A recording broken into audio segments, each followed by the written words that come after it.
Clear prop. Star 738, Yankee number 2, following twin traffic, 3 mile final, clear Pleasantville. 1 Charlie Bravo, exit in runway 25, going 4 mile final. This is Behind the Prop with United Flight Systems owner and licensed pilot Bobby Doss and his co-host, Major Airline Captain and designated pilot examiner Wally Mulhern. Now let's go Behind the Prop.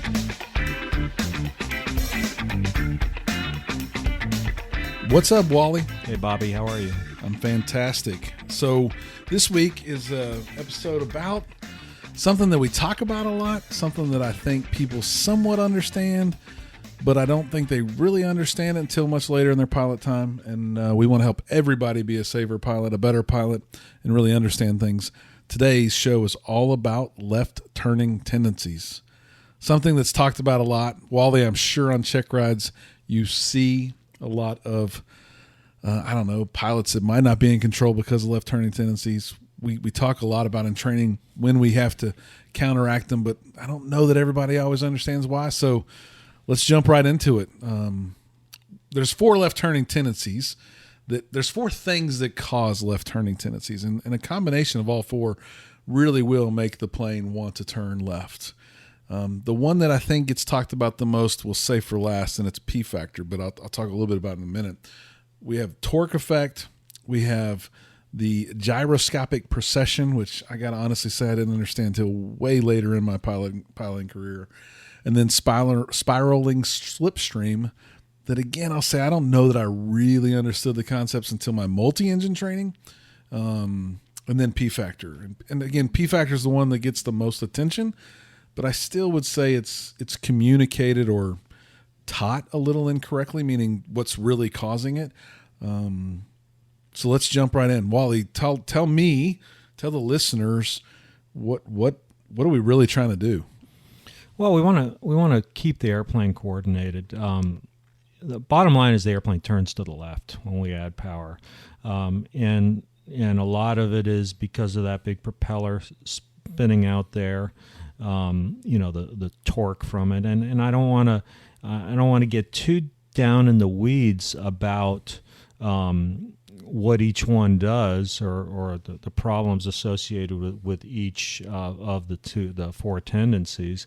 Bottom line is just know that the airplane is going to turn to the left.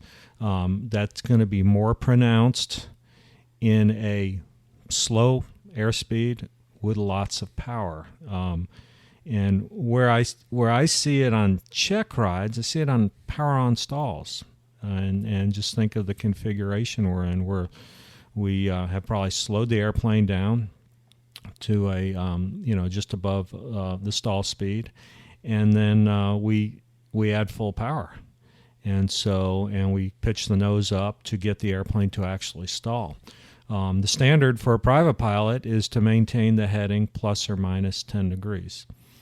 And that's going to take a lot of right rudder to not turn the airplane to the left, because here we are in we're talking mostly Warriors, Piper Cherokees, 172s, those type airplanes. So we're down around 60 knots, somewhere in there, and we've added full power. We've got 2,400, 2,500, whatever we're getting out of the engine, and that airplane's going to want to turn to the left. Just a little side note, I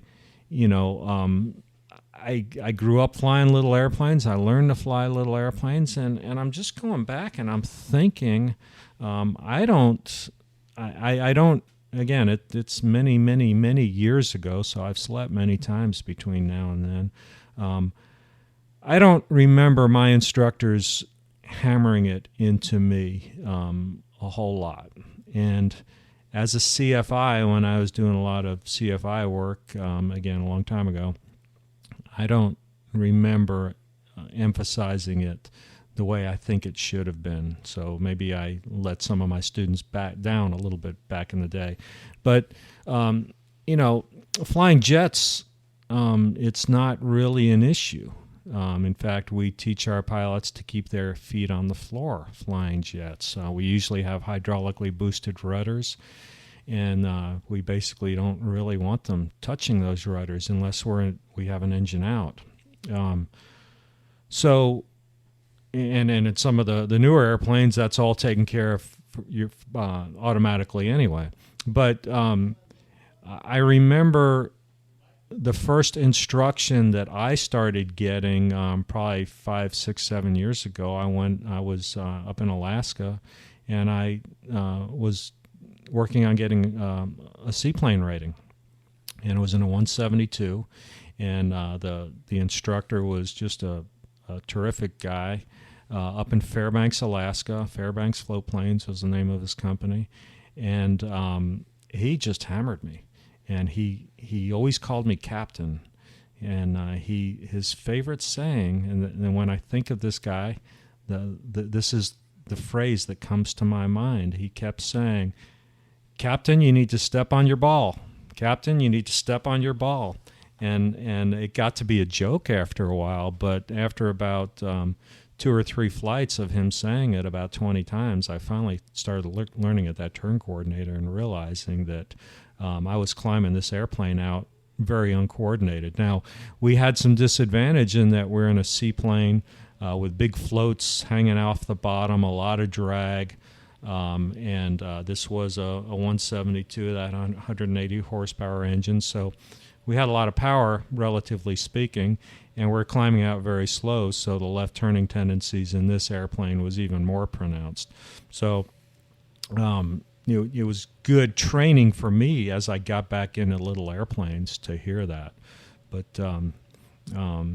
it's all about keeping the airplane coordinated and keeping it as clean as you can, if we can use that word. When the airplane is flying uncoordinated, it's not flying as efficiently as we can. Lots of drag, right? I mean, Yeah, we got all drag. this other surface area that is impacting the relative wind, that is creating drag and slowing us down and making us less efficient, for Right. sure. And we hopefully, if we're flying to get somewhere, and we want to spend as little money as possible, and that means fuel and that means economy, right? So we Right. definitely want to do it. Right. The other topics are all very important, but you can go read about them and learn about them.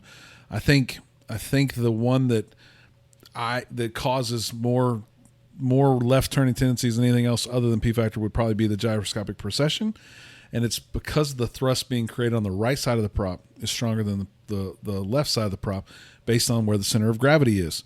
And so, what does that do for us? It definitely makes the plane easier to maneuver also to the left. And I think I didn't really put 2 and 2 together until I was working on my commercial rating, and my instructor said, "Hey, if you don't get asked by the DPE on your chandelle, do one to the left. It's a lot easier." And lo and behold, go out there and try to do a chandelle to the left and one to the right. You'll be impressed with how easy that maneuver becomes going to the left, because as it gets slow and you're full power and you're climbing and you're pitched way up, the plane just naturally wants to kind of rotate to the left, and you'll be surprised how easy it is. So if you want to demonstrate it, or you really want to know how it is, ask someone to demonstrate a chandelle, or if you're getting to that point, do a chandelle. The one to the right, your feet will be doing a lot different things when you go to the right, and that's because you have to counteract what's naturally happening on the airframe and the airplane, that it wants to go left. Right. And we don't have a lot of mountains around here, but one example of using a chandelle in the real world would be to get out of a box canyon. In other words, you're flying in mountainous terrain, and you made a turn, you're going down a canyon, and all of a sudden you realize this canyon ends. You took a wrong turn, basically, and you need to get out of there. And a chandelle is basically the maneuver you would do to get out of there. So if you ever find yourself in that situation, try to turn to the left, not to the right. That would definitely help. So we'll wrap up with that. A short episode, middle of the week for you guys and girls out there. If you're enjoying the show, please go out to whatever you're listening to the podcast. Give us a 5-star review if we've earned it. If you have thoughts for shows or episodes, please email them to us. You can get Wally at behindtheprop.com, or me, Bobby, at behindtheprop.com. As always, fly safe and stay behind the prop. Thanks for checking out the Behind the Prop podcast. Be sure to click subscribe and check us out online at BehindTheProp.com. Behind the Prop is recorded in Houston, Texas. Creator and host is Bobby Doss. Co-host is Wally Mulhern. The show is for entertainment purposes only and is not meant to replace actual flight instruction. Thanks for listening, and remember, fly safe.